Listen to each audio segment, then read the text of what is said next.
Historic Spanish Point has three primary historical eras. The first is the prehistoric. People arrived here as early as 3000 BC.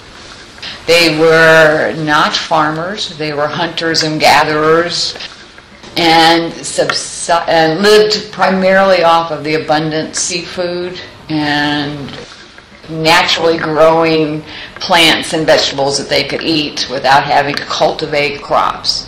There's two shell mounds or middens at Historic Spanish Point. The oldest is a shell ring midden, and that's the oldest one, 3000 BC to around 0. Some of the earliest pottery in the United States has been found in that midden. That one dates from about 300 BC to 1000 AD, and for reasons unknown to us, the village at this location moved away. The next period of history at Historic Spanish Point is the John and Eliza Webb Homestead. John and Eliza and their 5 children came here from Utica, New York in 1867. This is just 2 years after the end of the American Civil War and 4 to 6 years after the passage of the Homestead Acts, which a federal law which gave people the right to claim up to 160 acres of federal land if they lived on it for 5 years and they made improvements on it. John did that at Historic Spanish Point. They came here by boat. The sailing schooner Sarah Helen was coming from New York. It was going to Cedar Key, where it was picking up wood to take back to the Faber Pencil Company. On a schooner on the east coast of the United States, you go down by all the major points around the peninsula of Florida, and the Sarah Helen stopped at Key West. Interestingly enough, in 1867, Key West was probably the largest city in the entire state of Florida, and it was a major port of entry because it was right there on the Gulf Stream, and everything was transported by water. While in Key West, John met a person that he later referred to in a letter as an old Spanish trader. My personal theory is that he was probably from Cuba. So this Spanish trader told John about a high point of land a few miles south of where the Whitaker place was. The Whitakers are an early pioneer family in Sarasota. So John and Eliza did go to Manatee. They looked around for several months, finding a place to claim as their homestead, and then did select what is now part of Historic Spanish Point, and named it Spanish Point because of the obvious point of land that extends out into Little Sarasota Bay, which, as we now know, is a prehistoric shell mound or midden, and in honor or because of the Spanish trader. They put in eventually had over 10 acres in cultivation, much of which was in citrus, and the Florida citrus industry is still pretty important today.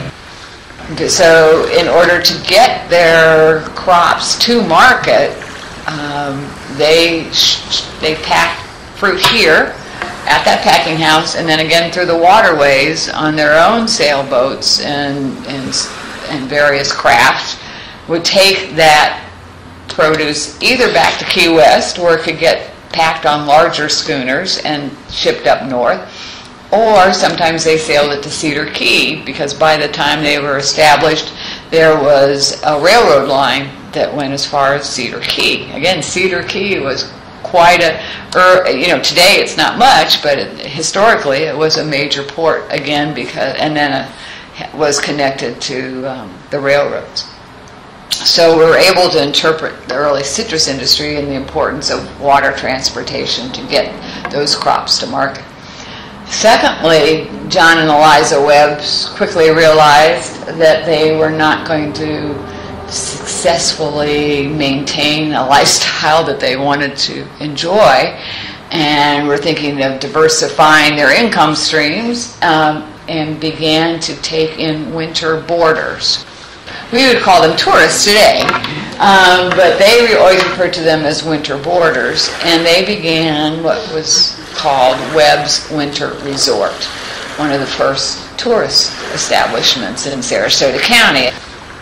And they would go to Manatee, which was or soon it became Bradentown, or up to Sarasota to pick up boarders who would come from other places by boat and later by railroad and bring them to Historic Expansion Point by boat. I mean, we like to think of the waterways as, as the main highways of that time period. There was no 41 at that time. There was no I-75.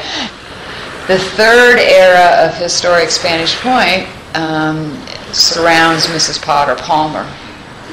And Palmer was a wealthy widow of a Chicago entrepreneur, businessman, Potter Palmer.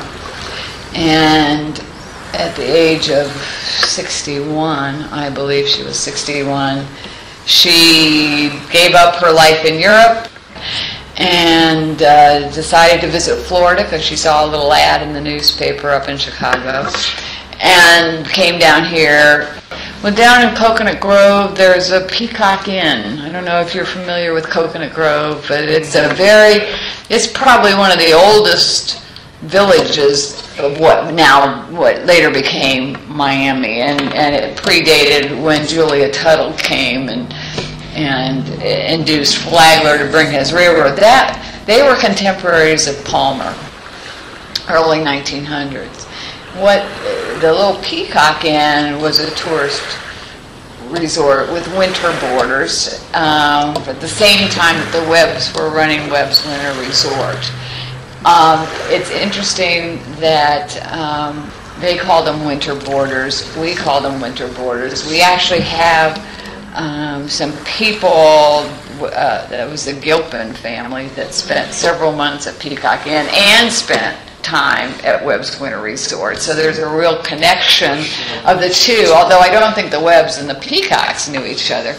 And there was a gentleman that came to Coconut Grove by the name of Ralph Monroe, who is credited with bringing a style of sailboat to Florida called the Sharpie. Now Flagler, came to Miami. He's a millionaire from the oil industry that, brought his hotels and gradually worked down the East Coast. And Palmer came down and came over to the West Coast. But she wasn't like Plant and Flagler. She wasn't into the big hotels. So they were different in that aspect, but they both came from the money side of stuff and came to Florida and saw opportunity.